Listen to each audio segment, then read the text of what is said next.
the girls were diagnosed with autism by Dr. Sayers, and he gave us a referral here. And we didn't really know anything about autism or what other options were out there. So we got really lucky that we got the Shandy Clinic first time around. They were really great about explaining autism and what it is, the sensory issues and the behavioral issues. And, they just really kind of walked us through how they work, and they made sure that we knew as much as possible so that we were all on the same page. And it's been 3.5 years, and we really haven't wanted to go anywhere else because it's just been so phenomenal for the girls here. They get occupational therapy, and they get speech, and so they've done the HBOT, which has been huge relief. It's made huge changes. Gosh. The girls love it here. They really do. They're really good about, you have a day off from school, let me see if there's anything available, and they always try and make sure that the girls get in, and they're getting the therapy and the stimulation and the work that they need, even if it's not their scheduled time. If it just so happens, one of my kiddos has an appointment and there's a cancellation, they make sure, hey, do you want to send Shona back? Do you want to send Sophie back? And it's always just a relief to know I can call any day of the week, like, hey, they don't have school today, is there anything available? And they do everything they can to get us in. And they're really good about if someone has to cancel an appointment, or if I have to cancel an appointment, you're really good about rescheduling with us.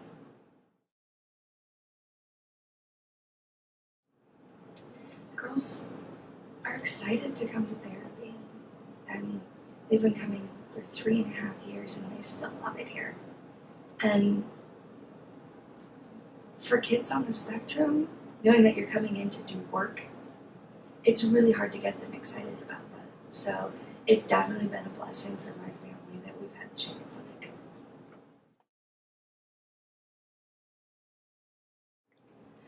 Because I've had such an amazing experience at the Shandy Clinic, and it's just been so wonderful for us, I'm one of their biggest supporters. I'm slapping magnets around, on posts. I, hand their cards out to people. I leave their cards in doctors' offices. And anytime I meet a parent who's, hesitant or fearful or concerned about, my child's not doing this or my child's doing that, the first thing I tell them is call the Shandy Clinic. Call the Shandy Clinic. They'll tell you everything you need to know about getting started, because it's just a very well-rounded organization. They have people who can, say, oh, call this doctor or call that doctor or call this place or call that place. If you don't know where to start, it's the best place to go, because they have the answers and they give you options, and if you're concerned or you're worried, they'll take the time to set up an appointment with you or just talk to you on the phone and try and do their best to ease your fears about what's going on with your kids, because that's what they do. And they're extremely good about that. Their number one thing is, how can we help? What do your kids need? Where are you at? And they make sure to go step by step with you through the process. It's not just call us, leave a message, and we'll get back to you. It's call us. We can help. We've been there. We know lots of other parents who have been there. It's okay. It's normal to be afraid.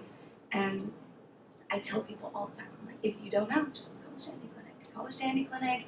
They'll give you answers. They'll refer you, and I can't stress enough to people how huge of an impact it's been for us. And that's why I'm just like, Shandy Clinic, Shandy Clinic, Shandy Clinic, because it's changed everything about my family. My kids are happy. They make eye contact. They talk. They actually want to hug. They've given me my kids back, and I can't be more grateful. So, yeah, the Shandy Clinic, they can help in whatever you need. Because the staff at the Shandy Clinic are so dedicated to their kids, whether it's raining or snowing or a blizzard or probably an earthquake, they're literally here every day. And it's almost kind of inspiring. It kind of pushes me like, oh, the weather's so terrible, I don't want to go, but I know Steve's going to be there. And I know that he just drove like an hour and a half in this terrible, terrible weather. I have to go.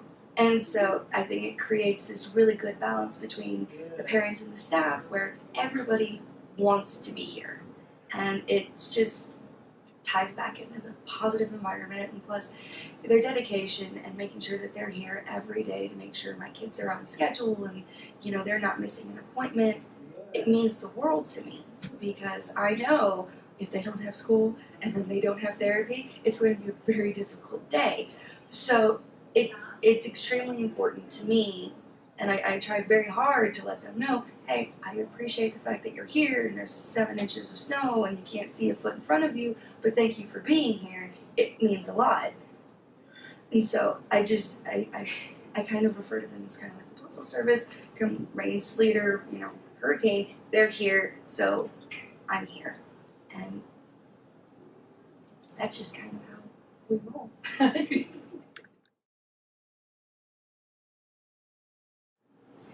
Being a military family, you know, it's difficult enough with his work schedule, and, you know, he's gone most of the day, you know, 5-6 days a week. Deployments make it even that much more difficult, and, you know, the Shandy Clinic has been there for us through 2 deployments already, and I know that if I'm having a really tough day, and even if the girls don't have therapy, I know I can call and say, hey, do you have anything available? Anything at all. Take 30 minutes, 10 minutes, something, anything. And they know that I'm having a hard time, and they understand that it's very difficult with him being gone, adding to the fact that I have 2 children with autism, and so they really go above and beyond, and the staff, you know, they cut down like admin time if I need to come in. You know, they really make the extra effort to be there for my family, and it's made such a huge difference for my girls, because it's hard enough for them adjusting to their dad being gone, but when they come here, they know that everybody here loves them, and, you know, it's a really great place for them to be. If Sophie's having a bad day and she misses her dad and she's really having, you know, sensory overload, meltdown, I know that Steve or Jeff or anybody on the staff really can come, give her a hug, calm her down, and kind of bring her out of that. And it's been a lifesaver, because I'm not a professional and I can only do so much. And so with my husband being gone, there's that extra weight of the emotional toll it takes on my kids. So, you know, being able to bring them in has just been a saving grace for me, because I get 10, 20, 30, 50 minutes sometimes just to breathe and just kind of decompress from my life, and it makes it just a little bit easier to deal with him being gone for such a long period of time.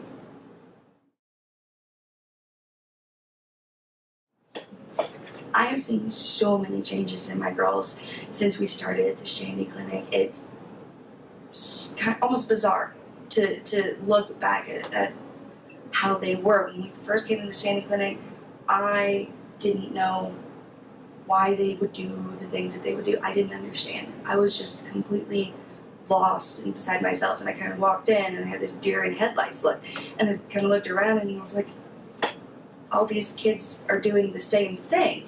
And it made it easier, instead of making me feel like, what am I doing wrong? Why are you doing that?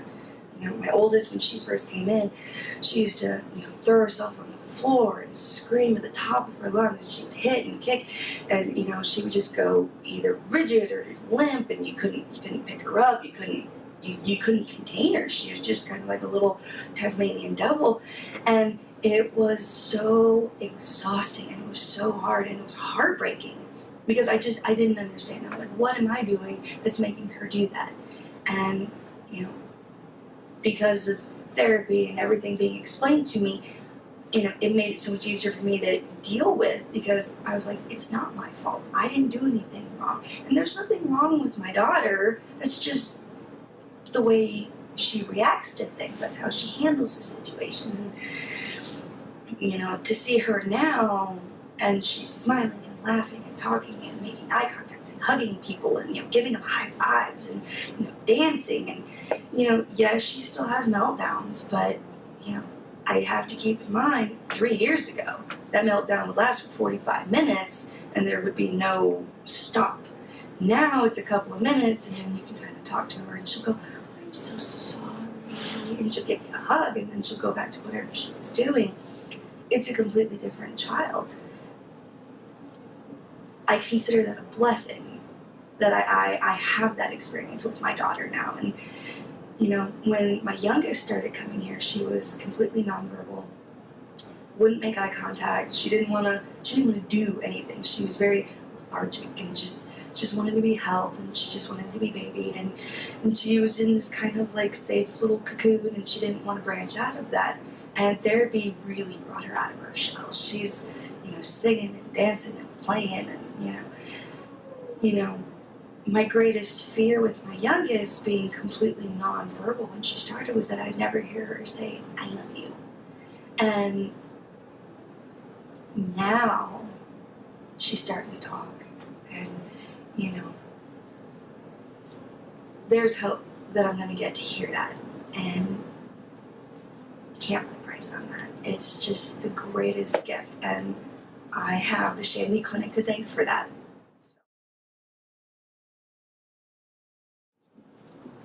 The problem that a lot of people don't understand is the sensory issues that go along with autism. It's so broad, and one kiddo has a problem with lights, another kid has a problem with sound, another kid, has no gauge on their emotion, and it triggers these meltdowns and outbursts, and I think because people don't understand that that's a part of it, and for them that's normal, it's really hard on parents. It was really hard on me until I understood that this is just how my kids deal with life.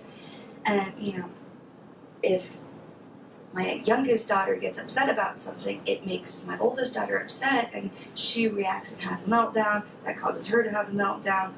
Or, we'll be in a store at the checkout line and the beeping and the lights, and it sets off, or just sitting still, not being in motion.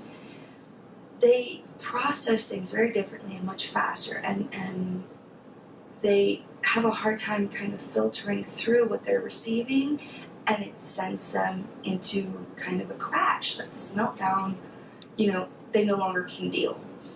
And it was so hard going through this for people to not understand, for people to, look at me and go, why is your kid doing that?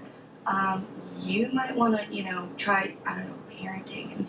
And so I've been through the embarrassment, the hurt, the, I've gone through being angry, and I have told people what's what, and you don't know what you're talking about, and you go through it, and it's normal, and I'm not the only one. I know that if my daughter takes off, it's not because she's being bad. She had a moment, she saw something, she fixated on it, and she had to go. And so I usually just say, they're autistic. It's their world. I just live in it. And it's become so much easier for me to go do things with them because they've progressed so much, but also because I understand what's going on most of the time in their heads. And so I just accept it and I go with it. And it's taken the stress and the worry out of my life by being able to understand, okay, so if I'm driving down the freeway and, we're headed to a different altitude, guess what? I can't go past 65 because the air pressure in my car will cause a meltdown. Go around. You just kind of learn to ignore the looks from people who aren't educated about autism, who don't understand what your kids go through, and you can either choose to ignore it or you can choose to educate. And either way, it doesn't really matter. But the best thing you can do is learn what their sensory issues are, learn what their triggers are, and try and work around that. And one of the things I've really done is push my girls to be more tolerant of their sensory issues, because life's not going to conform for them, but I want to give them the best opportunity to have a life without any hindrances. To sum up my whole experience at the Shandy Clinic, it's been like an extended family. Um, since the girls started here, they've been extremely patient and understanding, and coming in with both girls, sometimes, I only have one kid in therapy, and if the other one decides that she's done for the day, everybody's always been really good about pitching in. If, Sophie's having a meltdown while Shauna's in therapy, my therapist would come over, spare few minutes to help me calm them down. Sometimes they'll even take them back to go play if nobody's in, one of the rooms. I mean, they've just really done everything above and beyond to help us, every single time we're here. It's just been a huge relief, because I know I can come in the door no matter how bad my day's been or how bad their meltdowns are. I know I can be like, help. And there's somebody there. There's always somebody there. They really put out the extra effort to help us. It's not just, oh, that's not my kiddo, sorry, I'm busy. It's, what can I do to help? And that's made a world of difference for our whole family, because my kids don't just love the therapist that they work with, they love everybody at the Shandy Clinic. And with Shauna being the little runner that she is, she'd sneak behind the office or sneak into other rooms, and they're really patient with her, and they kind of give her a few minutes, and then they're like, okay, let's go take you back to mom. And it's just a really good atmosphere for them. They can just come here, be themselves, and nobody looks at them like they're different or like their behavior's odd. And it's really created a good environment for all the parents to kind of be more open and understanding and helpful with each other, because it's just the way everybody is here.